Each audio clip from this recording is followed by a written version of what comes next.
I'm Autumn Lockett. And this is Mitch Randall. And you're listening to Good Faith Weekly. Welcome to Good Faith Weekly, and on this episode, Autumn and I are going to catch up. We're going to talk a little bit about the Derek Chauvin trial, and as well as this really incredible poll that came out by Gallup last week, detailing the decline of church membership over the last several years. And then later in the pod, Autumn and I are going to talk about two brand new podcasts that Good Faith Media has recently released. And then we're going to sit down with one of our favorite guests of all time, Dr. Terrell Carter.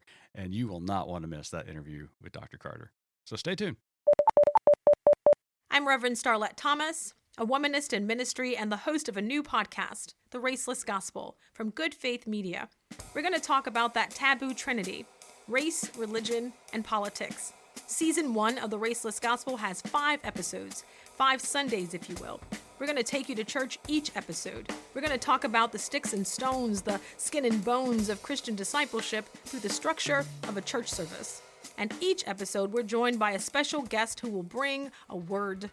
The Raceless Gospel Podcast, 5 episodes, all available March 22nd. I'm your podcast pastor, Reverend Starlette Thomas. Join us as we march into and beyond race, religion, and politics.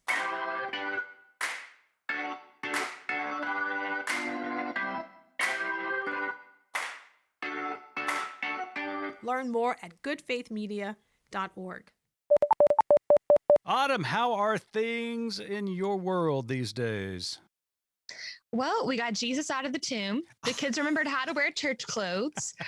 We only had to very gracefully dismiss ourselves twice during the service. So overall, I think we're doing great, and we survived Easter. So what you're saying is that there was a moment or two during this last weekend where Jesus, it was iffy if he was going to get out of the tomb. It was. You have, when a 3-year-old's bladder is involved, things are always a little bit dicey. Well, how are y'all doing? We're doing well, but hey, I want to go back to that for a second because I don't want to just gloss over that. I mean, this is the first time in how many months that you've been inside a church building for a worship service? What was that like? 12, 13 months. Yeah, what was it like? Great. It was great. I realized that I had not sung in a mask.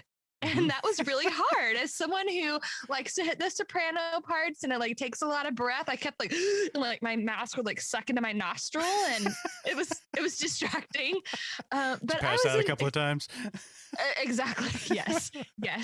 I wasn't expecting to be as emotional. I mean, I wasn't crying or anything like that. It wasn't any kind of manipulation on part of the church leaders, but just to be back in a place. There were some folks whose faces I hadn't seen in over a year, and just all being together and singing, and the fact that it was Easter Sunday, there was something just really magical about it. That is fantastic. Well, yeah, we were there on the other side of the auditorium that you were on. Assigned seating, assigned so seating, we can be safe. Practicing social distancing and everything, and it really was. It was fantastic, and I hope that you and anybody listening out there just had a wonderful Easter holiday. If you're in person or not, we really hope you had a great Easter holiday. And to all of our Jewish friends who observe Passover, you had a great Passover. And then Ramadan's coming up as well. And so we want to wish all of our Muslim friends a wonderful and blessed Ramadan as well. So glad Easter went well, Autumn. Some things in the news this week. The Derek Chauvin trial is still underway up in Minnesota. What are your thoughts on it so far? I am glad that they're taking the time that they're taking, that they're listening to, all the sides. Of course, I'm going into this biased, so it's hard for me to really separate things out, but it seems like a slam dunk to me. I'm continuing to be, optimistic. Mm-hmm.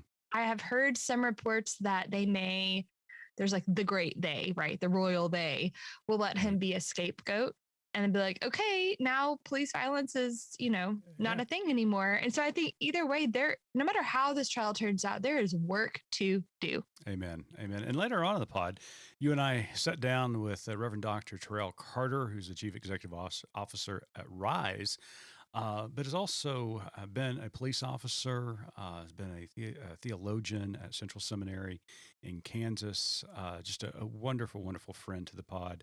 And we talked to him a little bit about the trial, and he's got some incredible insights, not only into the Chauvin trial, but into a recent case out of St. Louis where he lives that will just make you shake your head. And just really hopefully come to an understanding why we need police reform in this country and still continue the fight for racial justice. So don't miss that interview at the end of the pod. Well, Yeah, not I do. only, yeah, go ahead. Sorry, I do see if Derek Chauvin is found not guilty, I see another summer erupting of protest marches, and I plan to be there. Oh, 100%. Either way, and you and I have talked about this offline before. Either way, how this trial goes, it is going to be significant. Whether he is found guilty, there's going to be a validation that there is a desperate need for police reforming in this country. There's going to be a sense of justice finally for the African American community, only from the standpoint that this is such just a microcosm of what African Americans have been experiencing for centuries in this country. But maybe, just maybe, it gives them a little bit of hope. And then if he's found not guilty, I mean, here we are again. And the cycle continues. And I think the marches that we would see this going into the summer are going to be even greater than they were last summer. Not only is the Chauvin trial going on in Minnesota, but there was another piece of interesting information that hit the news this last week, and that was from Gallup.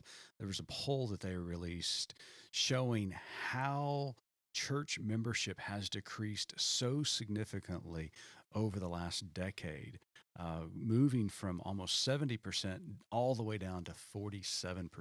It's has hit below the 50% for the first time since they've been doing polling. So it was a very interesting poll to analyze. People have been talking about it all week. I wrote an article about it this week, as well as Tony Cartledge wrote an article about it at goodfaithmedia.org. So we encourage people to check those two articles out. But what do you think about it?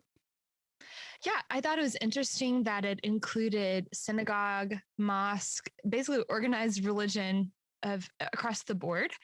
The other thing I want to make sure that we put a fine tip on this is that it's not church attendance, which is obviously down right now because of COVID. It is church membership. So this is like, I changed my letter or, whatever it is to be a part of. I just aged myself, didn't I? Yeah, just a little bit. Just a little bit. Do they still do that? This is not the transfer of letter. I have a QR code so I can come to your church, right? I've been docked. I'm good to go. But it's membership. It's that, it's not church attendance. And I think that's something that was getting skewed a little bit in the comments that I saw. Yeah. And that is a great delineation, because what we have seen, this just isn't a reaction to the pandemic, even though if there were people on the fringe of leaving the church, certainly gave them a good reason to disengage. But the reality is there's the rise of the nones, people just not really seeing religion as important in their lives whatsoever or relevant to their lives whatsoever. There's a lot of blame being placed at Christian nationalism and the rise of Christian nationalism. And that's what Dr. Cartledge talks about in his article about how the church has veered away from the teachings of Jesus. And really, the teachings of Jesus have been replaced by a conservative platform, political platform, to advance their causes. So a lot of interesting stuff there. In my article, I took a little different tact. I saw this not necessarily as bad news, but as an opportunity to reframe the church, our theological understanding of what the church is, and our theological praxis. And I give 7 opportunities that we can explore and how we can change and provide better faith communities and that appeal to our better angels. So I hope that people see this as an opportunity. It's a wake-up call, but also an opportunity to create better faith communities for the future. Spoken like a true entrepreneur. You always take those lows and you're like, but we can build it higher. This is a great opportunity. And I thought you hit some really important parts, layering in our friend Starlette, and the concept of making it a raceless gospel, because I think a lot of people don't see the church as a place where they feel like they fit. You know, it can be sort of an intimidating space to be anyway. Our time is precious. All of those, normal factors that get in the way. And then you go and you hear a message that is counter to everything that you believe, then that's not an inviting place you want to spend time voluntarily. Yeah, absolutely. So the more we can become more hospitable to more people, as well as striving towards justice for more people, I think is a good thing. And that's what I tried to convey in the article. Well, you mentioned Starlette Thomas. We're really excited about Starlette and her new podcast, The Raceless Gospel, that was released a few weeks ago at Good Faith Media. You can listen to the Raceless Gospel on whatever platform you listen to podcasts. So it's really, really good. So I know you've had some interaction with Starlette. So what do you think about the Raceless Gospel podcast? The thing I love about Starlette, and where really this seed of a podcast started, is she is not afraid to just, those like spots that are a little tender to talk about, and you're not really sure as a socially constructed white person how to ask the questions that you have. And Starlette just takes her finger and just pokes at it. She's like, let's just look right at it. Let's talk about it. I'm not awkward about it. And so I think that's been really interesting. The first sort of part of the pod, it's set up like a church service. Oh, and it's so good. Our media producer, Cliff Vaughn, and Starlette just did a great job putting it together. But they take you to church. They do. And they have an amen corner, and you have some organ music. Starlette sings, which is always a gift.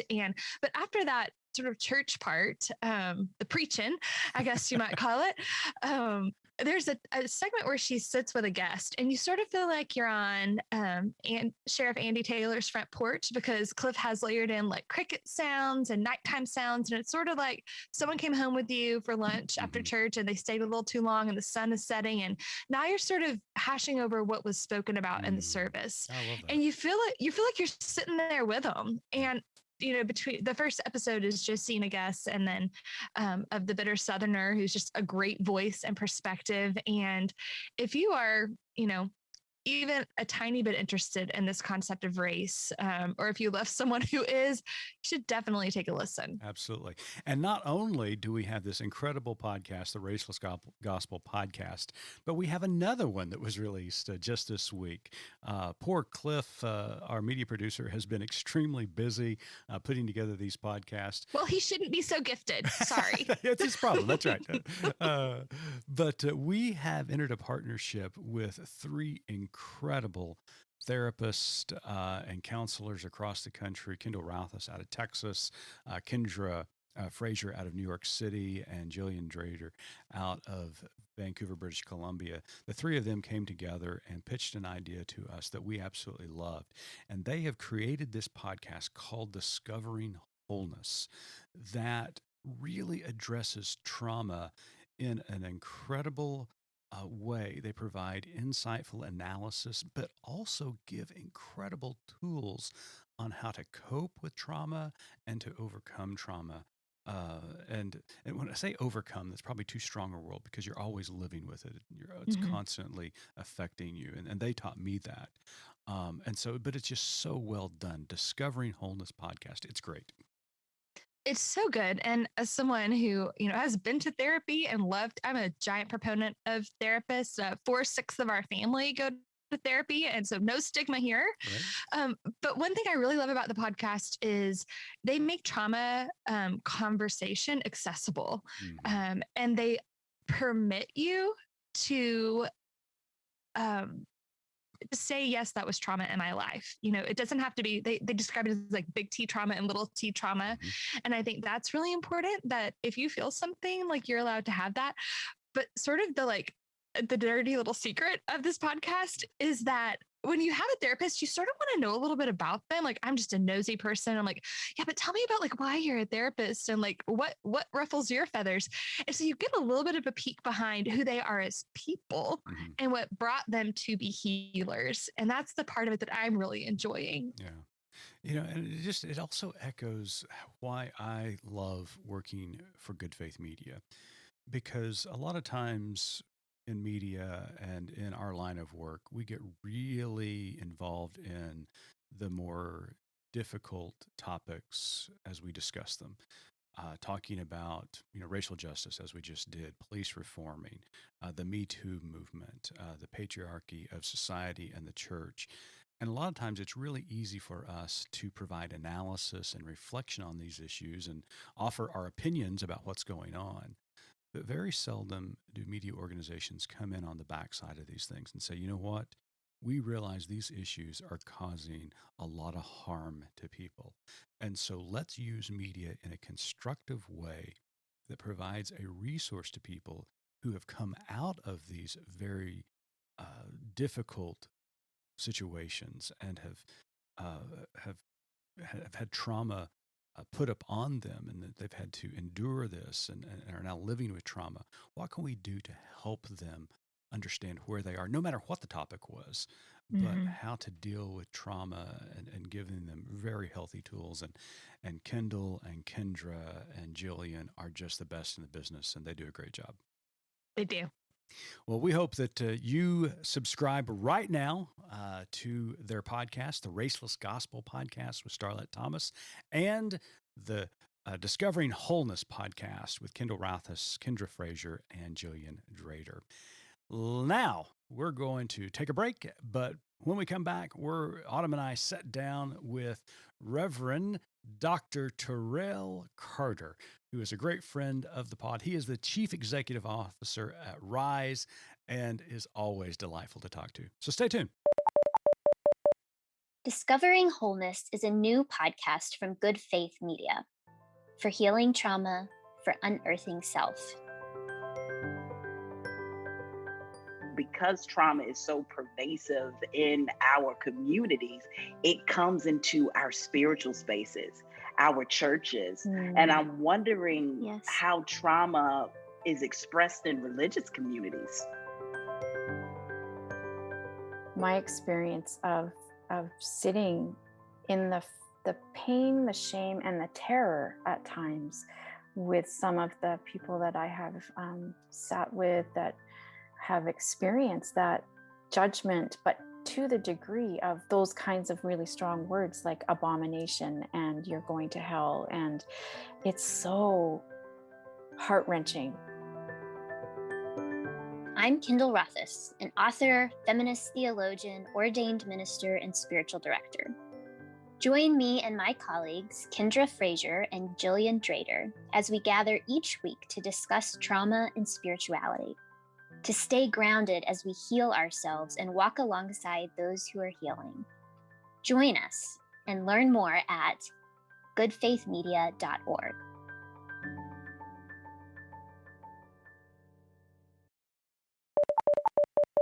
Welcome back to Good Faith Weekly, and on this episode, we have a very special guest returning to the pod.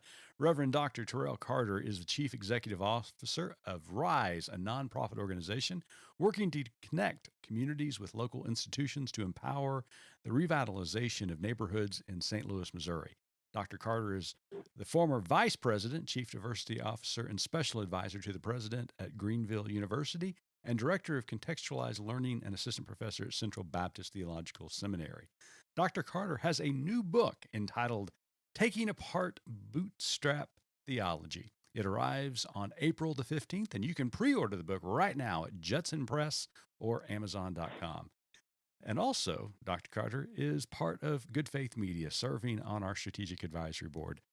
Dr. Terrell Carter, welcome back to Good Faith Weekly. Thank you for having me back.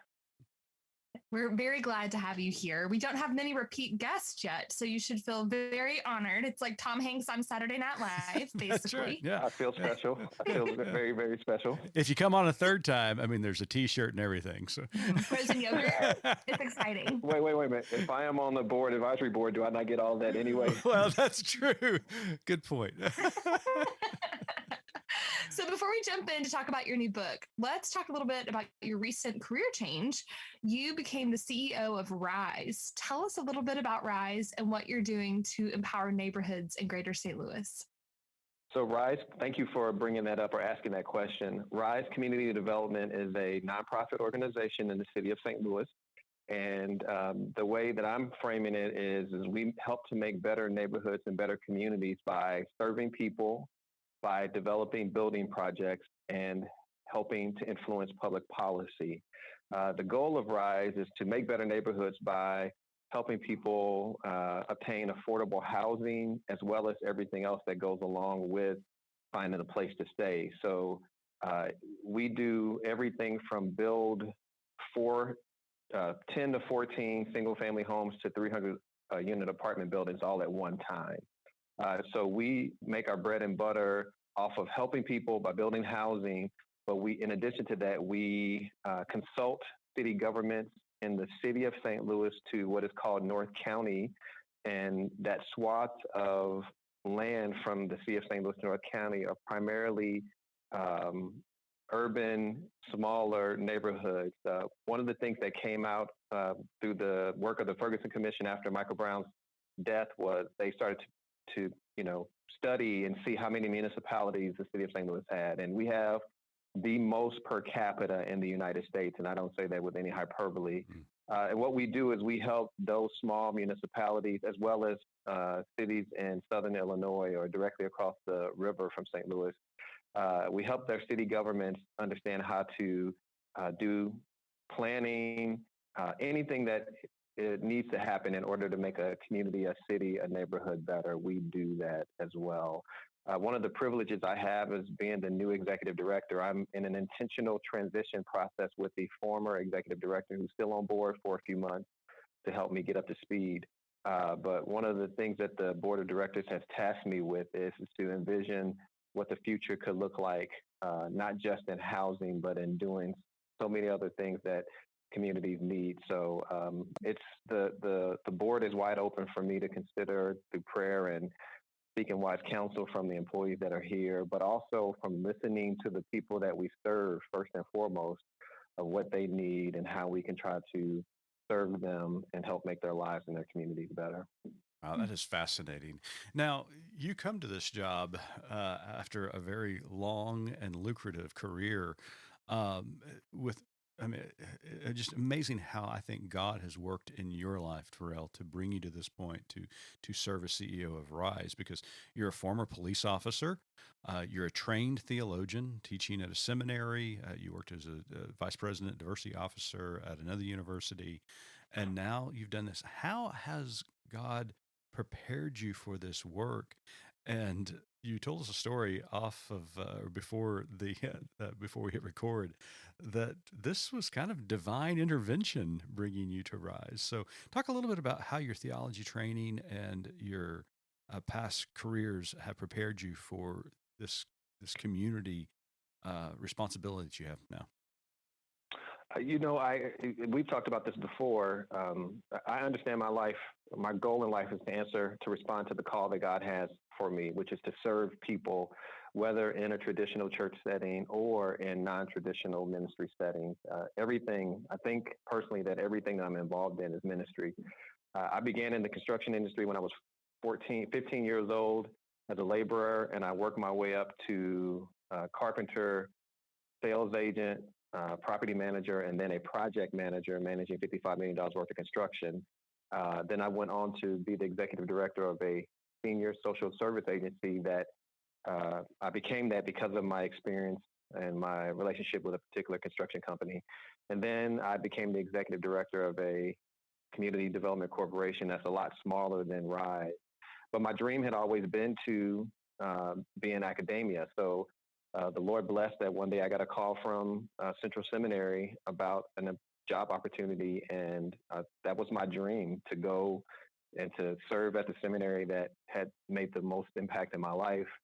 And I served there for 3.5 years, and that became somewhat of a drag because I was living in Kansas City and commuting back and forth, serving as pastor and being a husband and father. So I was blessed to then work at Greenville and again, I'm in the world that I thought I was going to retire from. My dream had always been to be in higher education. Last year in August, I was at my art studio, and I was minding my own business, and two people knocked on the door to my art studio, two people I've never seen before and I've not seen since. And we're having a conversation, and they realize I'm a Christian. And they say, the husband, it was a couple, a husband and wife, and the husband said, I think we're here for a reason.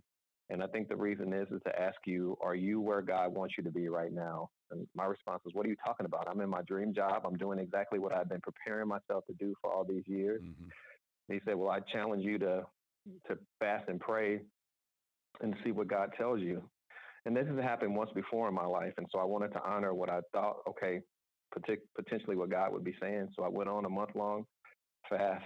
And literally the day after the fast ended, my phone began to ring about this opportunity at Rise. And I received 3 phone calls in a row, or 3 days in a row. And then the following week, the chairman of the board and search committee called me to say, hey, your name has come up. Would you be interested in having a conversation? And so for me, it was, like you said, divine, not intervention, but divine something. So I look at this as the next step in my calling. And to be truthful, my hope is that this is the last place, because Rise has such a long history of doing good and serving people. And there's such a great need that I could see myself, and my prayer is to continue to be here for as long as they will have me. And I'm still serving as pastor of Webster Groves Baptist Church. Sure. And I believe that we are in a good place as well at the church. So I'm in a very, very good season of life right now, to say the least. Okay. And I have a new book. So what else could I be waiting for? Exactly. Hey, do you think, we talked a little bit, or I mentioned a moment ago that you're a former police officer. Do you think your time as a police officer has helped you understand the needs of some of these communities now that you're now serving and listening to and trying to empower? I do, and I'll give a practical example. Yesterday, in the city of St. Louis, when after Mike Brown was shot and killed, and then another police officer shot and killed somebody else, there was some not riots, but some protests that occurred in downtown St. Louis. And I think this made national news. An undercover police officer was beaten by a group of white police officers. His coworkers, they did not know this black guy was a undercover police officer. Anyway, they have gone to trial, and the trial ended on Friday. And guess what happened? An all-white jury found these all-white police officers not guilty. I didn't even need you to finish it, because I knew exactly how it was going to end, unfortunately. Right. Exactly. And I'm sorry for laughing, because it's not funny, but it's almost, we're numb to it. So to answer your question, yes, Mitch, I can have the conversation with people because I have been there. Mm-hmm. Now I will never say that African-American culture is monolithic, because it's not. My experience is not the exact same as someone else's, but in general, there are probably some common traits to what we have experienced. If we have all lived in St. Louis and have lived in particular neighborhoods and gone to particular high schools, I can probably guess a few things that we have in common. And so, yes, I am able to, I think I understand some of their points of view, but also what I did learn as a police officer was to how to treat people like they're human. And we've talked about this on the last broadcast or last interview. I was forced to recognize that, people are people, and when they're under stress, they may behave certain ways in which they would not any other time of their lives. And so that customer service, that trying to see the humanity of all people, has translated to everything that I do. When I was just at my last job, my last calling at Greenville University, you have students from all over the United States and overseas, and you treat them, in a way that honors their humanity, honors God's image in them. And also, one of the other things I learned as a police officer was how to stop and to try to assess any kind of circumstance before I make some kind of off the cuff kind of decision, to think and to be more intentional. Sure. But even the way that I talk to community members, like I'm talking now, I'm trying to, modulate my voice and my speed, and to make sure that I'm speaking clearly and all those different things. I learned that being a police officer. Mm-hmm. So everything about me being an officer has translated into the leader that I am now. Right. Well, that's interesting. That experience that you had as a police officer just is invaluable when it comes to working with neighborhoods, because those of us who've been in the academy or in institutions, sometimes we get lost in those academy halls and institutional halls, and we're not out in the neighborhoods as much as you would be in a position like a police officer. So your interaction with neighborhoods and community leaders and residents just had to be invaluable to what you're doing right now. So sounds great. Mm-hmm. It is. It has been extremely invaluable. And ironically, one of the challenges I've faced is because I've not been at one place, in the academy for 10 to 15 years uninterrupted, full time. I mean, I've taught adjunct for 22 years, but because I have not been a full-time professor for 15 years, or because I have not been a full-time whatever for 15 years, people have questioned that. And to be truthful, Rise and Greenville both said, no, this diversity of your life experience helps fill these kind of gaps that we know we need help filled. And, we honor that, we welcome that. But there have also been multiple times when I've been told, nope, you don't fit the status quo. So Sure. You are not the right person for this. So. Yeah. Well, while you still have your police officer hat on, even if it's a bit askew, let's talk a little bit about what's going on right at this moment, the trial of Derek Chauvin. We talked with you extensively over the summer. You facilitated a conversation for us on Good Faith Media about policing reform after the deaths of Breonna Taylor and George Floyd and so many others. Right now, as a former police officer, what are your thoughts on the trial and the possible outcome? Unfortunately, my thoughts are not necessarily positive, just like they were not with the recent trial in the city of St. Louis.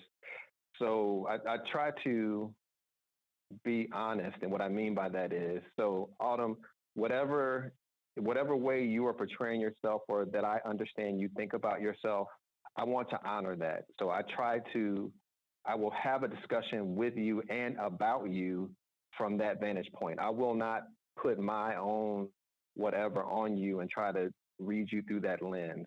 Mm-hmm. So I try to do that when these kinds of incidents happen as well. And especially for white citizens who don't necessarily know what it's like, or they, their experiences, they may not have as many African-American or just people of color as friends, or, be that familiar with their life experiences. So one of the first things I recognize is that the defense attorneys, it's not their job to tell the truth. It's their job to bring doubt into whatever the case is. And unfortunately, it's very easy to raise doubt in the United States anytime that a minority and a police officer is involved, even when we have video evidence. It's disheartening. So for the city of St. Louis case that just occurred, they had everything from the personal text messages that the police officers sent to each other the day before, saying that they were going to beat somebody, that all they needed to do was get a white witness. They literally said, just make sure you have an old white guy near you who is believable, because if he said that you didn't do anything wrong, then you'll be fine. They put all this in text messages. Then you had multiple other police officers testify against these officers to say, here goes what we saw them do. And they even had the undercover officers' cell phone footage and the destroyed cell phone. When they realized that he was a police officer who was recording this, they destroyed his cell phone. And they sent internal emails at the police department to say, look, we're sorry. Can you take one for the team? You don't send those kind of messages when you think you haven't done something wrong. And in the midst of all that evidence, a jury still said none of them were guilty. So it's, and I want to be honest again to the jury, and I don't know them. I don't know what they were thinking, but it's very hard for me to understand how people can make those decisions. And unfortunately, it will not surprise me if that 9-minute video evidence is disregarded. And in the case of Derek Chauvin and the person that he killed, it will not surprise me if that video evidence is disregarded for oh, well, he was a drug addict. Well, that doesn't mean he needed to die. No. Well, he had this particular history. Well, that still doesn't mean that he needed to die. We, part of the point of the book, and I'm not trying to just rush to talk about the book, but part of the point of every book that I write is that we view particular people in particular ways when we don't do that to anyone else. We give white people the benefit of the doubt, and our white people experience is the foundation of all experience. And the white person's way of thinking, when compared with someone else's way of thinking, is always the right way. Whatever they doubt needs to be doubted. Whatever they affirm needs to be affirmed. And I don't say that in a facetious or a condescending way. It just is the way our nation has been built. And I hold out hope, but I know it's going to be a few generations from now before this happens, that that kind of mindset changes. All we have to do is look at January the 6th. When Black Lives Matters, groups did it, it was a high crime and treason. But when a group of gun-toting Proud Boys does it, they are called patriots. Why are certain people patriots? And they took another police officer's life and hurt multiple police officers. And that's what we fought against, or that's what we talk about is so wrong with Black Lives Matter. Yet when this particular group of people does it, it's them, Well, Terrell, their constitutional right. That's a great segue into the book, taking apart Bootstrap Theology. For our listeners, let's just begin with a simple question. What's Bootstrap Theology? I mean, you've kind of been describing it a little bit in your remarks, but define it for us. It's Bootstrap Theology is this idea that if a person, it's from 2 Thessalonians passage where Paul says if a person is not willing to eat, then not willing to work, they shouldn't eat. It's the general idea that a person has to earn their position, earn their value in the church and in their community. And it's more detailed than that. I give 7 points to what Bootstrap Theology is, but the big umbrella is that certain people, let me rephrase it, certain people have to earn their right to be a part of a community. And if they don't earn that right, then we don't have any obligation to welcome them or to treat them in certain ways. We can treat them like property. We can treat them like outsiders versus treating them like the way God would have us treat them. In the introduction of your book, you share why this topic is so important to you. Oh my gosh, the story of your grandparents was, I'm sitting there just weeping. I could picture them. It was a great story. Yeah, my twin brother and I, and every book I talk about my grandparents, every dedication is dedicated to them because I say to Genevieve and Jerry Carter for life more abundantly because they are the ones who raised us. My grandparents, neither one of them, they made it out of the 8th grade and that was it. They both worked very menial jobs to take care of not only their children. They had 4 children. One died shortly after childbirth, but they eventually raised me and my twin brother as well. And they loved us unconditionally. They taught us, I am the man I am. I have the faith that I have because of my grandparents. But one of the things that they also taught us was that because we are young Black men, or because we are Black men, back then we were younger Black men, that we had an uphill battle. Now, they didn't say that for us to feel sorry for ourselves. They just wanted us to know that the playing field is not equal. Because you have the skin color that you have, because you lived in the neighborhood that you live in, because you speak the way or because whatever it is that makes you you, people are going to second guess you and they're not going to want to give you opportunity because of that. And that, what they taught us has played out in our lives multiple times. And so what they really wanted us to do was to understand that we would have to be better than everyone else in order to at least have opportunity. And to be truthful, again, my twin brother and I have lived by that. That is the reason why both of us are way too educated and way too driven. It's because, we understand that as soon as we stop, then somebody else is going to be able to come in and say, nope, he's not working hard enough. So here goes somebody else who's going to replace you. Or, oh, this is what we told you Black people will do. They are lazy. They are whatever. Again, I think I told you on the last, no, I didn't, but in prior conversations I've shared with you before that my twin brother got hired as a director at a Fortune 500 company in St. Louis. And his first day, one of his white subordinates said, "Oh, you're our new affirmative action hire." And my twin brother has 4 master's degrees and was much more successful than that entire department by himself. And that wasn't 20 years ago that this was said. It wasn't said 15 years ago. It wasn't said 10 years ago. I mean, so, and we can see on a daily basis how when a minority, and the book is not just about minorities, I highlight the disconnect between how this bootstrap theology is used against minorities, against women, and against those that we consider to be poor as well. How the church also or primarily plays a part in this disconnect, or of not treating people who they don't think rise up to a certain level, how they treat them in proper ways. And you do a great job in the book. I'm sorry, Adam, go ahead. I'm so sorry. You are hitting some points that I've been sitting with for the past year and a half. And we may need to edit all of this out, but just wanted to speak very quickly to the things that your grandparents told you and your twin brother, especially as you were younger.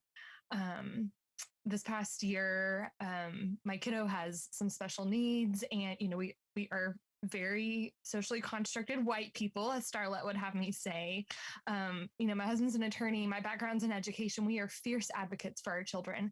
But my son was in kindergarten, 6, and he was spiraling. He was violent. He was not listening in school. I mean, he was having a very hard time. And as I walked that very hard road with him, I just kept thinking about how many children have the issues that he has that are very hard to diagnose. But like, what if he didn't have us as parents? What if his skin color was darker? Like, he would not still be in a typical classroom today. His transfer wouldn't have been approved, all of these things. And I don't know what to do with that. It definitely has given me a different perspective to look at other people, but I think it's something that we have to really look at and acknowledge in our own lives too, this bootstrap situation. Yeah. And you know what so number one, I appreciate you saying that. So I want to honor what you just said, your transparency as well. And, I gave you a compliment about your family before we even started. So I appreciate that you and I recognize, I get to see all the pictures of all the love that you all share on a regular basis. But I don't necessarily, and you didn't say this, but I'm also acknowledging that part of that is not your fault. So I am thankful for you and for your son that, you all were able to get him the things that he needed. And so I don't ever want someone to feel like I've done something wrong. And again, you didn't say this, or I feel bad because no, it's a blessing for you to be able to do that. But also on the flip side, we do have to work to change the system. I was reading an article this morning about in Georgia, a 5-year-old kindergartner had the police called on him because the kid left school and didn't want to return. And they called the police on this child. Why would you call police on a kindergartner or a first grader? It weaponizes. This is part of the problem that we have in our society. And if I'm not mistaken, they never identified the name. I mean, the skin color of this student, but with the name that they gave of the mother, it's very clear that this child is a minority. But and I do ask the question, like, wait a minute, how many times did Autumn's child have he was a runner too, and no one ever called the police. Right. But again, that's how but that is part of this disconnect in how we view children in certain communities and what schools we allow them to go to, how we resource those schools, and what we allow to happen at those schools. We don't allow them to happen at other schools either. So this is a bigger policy question. It's a bigger legal question. But it's also still a question that the church has to answer as well, because we will sit back, regardless of whether I'm brown or whatever, we will still sit back and go, oh, look at them versus look at that. What can I do? How can we get involved? How can we help? How do we influence policymakers? Can I run for the public school board, or can I run so I have now been invited to be on the board of directors for a local school. So that's part of what I am doing now to try to make an impact. And one of the first things that we're doing is diversity, equity, and inclusion training. And I'm not standing over someone saying, you all are evil white people. That's not what I'm doing. What I'm saying is, what do we want to be? And what are the steps to help us get to what and where we want to be? Mm-hmm. And we start with faculty and staff and the board, and then we take that out to parents and to the community, and hopefully, prayerfully, we make a difference that way. Mm-hmm. You know, as I was working through the book and what you're describing, it, you know, my initial reaction was one of frustration and anger when I kept thinking about this idea of, you know, pulling yourself up by your bootstraps. And I was just wanting to shout out loud as you rightly were dismantling it, exploring it, and then dismantling it. Wanted to shout out, well, not everybody has a boot that they can pull up. You know, first of all, you know, we need to recognize that you know, in our culture, in our society, that just pulling yourself up the bootstrap, well, there's a lot of people out in the world that don't have boots to pull up. And hands to reach them, or right. There are barriers there. But then the book took me further, Terrell, and this is what I really appreciate about your writing style and the way you constructed it. You started talking about replacing bootstrap theology with the gospel of generosity and justice. Because then I just started thinking about, well, you know, this whole idea, this whole concept, what if everybody had the same boot that they could pull up, you know, and pull themselves up? Does that even make it right? Is the whole idea, this system that we have built, you know, theologically, economically, socially, this system of works-based, that we're constantly at work, we're constantly having to prove ourselves. Of course, the natural question is, who are we proving ourselves to? It's never really about God. It's about other people, and it's a control issue, because if it's all about work and it's all about labor, then there has to be a boss to tell you how to labor and how to work and what is appropriate.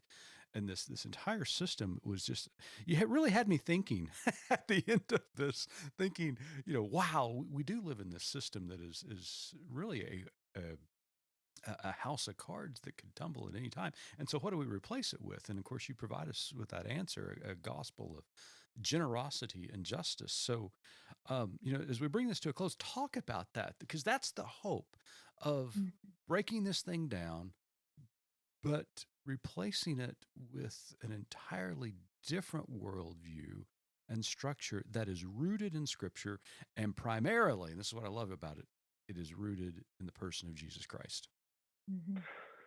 Yeah, the problem that we face, or one of the problems that we face is, and I point this out in the book, is we are not biblically literate at all. What we do is we get our theology from our politicians and from people on television, versus going in and digging in the Word ourselves to find out what it says. If we did, we would understand the point of work in the first place was not to make us rich or for us to gain provisions and to do things, you know, for our ego or our legacy. It was to fulfill God's mission of making the world a better place. God gave us the idea of work in order to model what God does in creation, and then to make life better, not just for ourselves, but for other people. And unfortunately, that is nowhere close to being what our model is for the 21st century. It's about acquiring things and being the number one, being the best, being the whatever, when the gospel clearly tells us we are not even supposed to be thinking about that in the first place. And it never ceases to amaze me that my more conservative friends, and when I say more conservative friends, that doesn't mean that I am not conservative, doesn't mean that I'm not liberal. What it means is people who think differently than me. When my more conservative friends say, oh, well, this is what it means to be a Christian, that I have to vote in order to, you know, stop abortion. I have to vote. It's not about voting in the first place, but that is not what being a Christian is about anyway. That those singular kinds of issues are not about what our faith is about. Just like it's not about living in a particular neighborhood and protecting ourselves and being pro-police or anti. We make our faith about everything that it should not be about primarily. So if we had a better grasp on biblical literacy and read it not filtered through the politics of Republican or Democrat or Green or whatever. And I'm not saying any of those are bad, Right. but if we filtered our politics more through what the Bible says in the example that Jesus gave us of loving the lost, bringing the outcast in, providing for those who cannot be provided for. He said it plain and simple. What's the greatest commandment? Love God with all your heart, soul, and mind, and to love others as yourself, better than yourself, whatever the proper way of saying it is to love God and to show that love that you have towards God by serving others and making other people's lives better. I want to ask you a question, and it's probably going to get both of us in trouble. Probably not you, because you're going to answer this beautifully.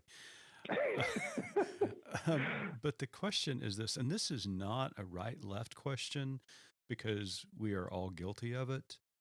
And I'm not even talking about money per se, but I'm talking about system. Mm-hmm. Do you think capitalism, as it is functioning today, is anti-gospel? Wow, that is a really good question. And I'm going to answer that, but that's the first time anyone has ever framed that question in that way. So what is the gospel? The gospel is the good news of the restoration of God's relationship with all creation. And we believe that that is culminated in the salvation act that Jesus performed, or that Jesus was willing to go through. So the gospel is the good news that God wants to be in relationship with all that God has created, and that is finds its culmination in the salvific work of Jesus on the cross. Does capitalism serve any of that? No. I mean, capitalism in this present form does not restore anything. I mean, it does provide. Now, you are able to do good with money. Mm-hmm. Yes. So let's just use RISE as an example, or you could use Greenville University, where I was just blessed to serve. I mean, those are systems that, exist to do something, but in the end, everybody wants to make sure that they're getting paid to do those things as well. Yeah. So in its current focus, in its current setup, in its current trajectory, no, I do not think that capitalism serves the gospel the way that it should. Right. The challenge is, do we have another system available? Sure. I'm sorry, go ahead, Autumn. No, you're totally true. Yeah. So what's the alternative, I guess? Because we're not saying go to socialism.com with promo code. Autumn had the distinct, I don't know.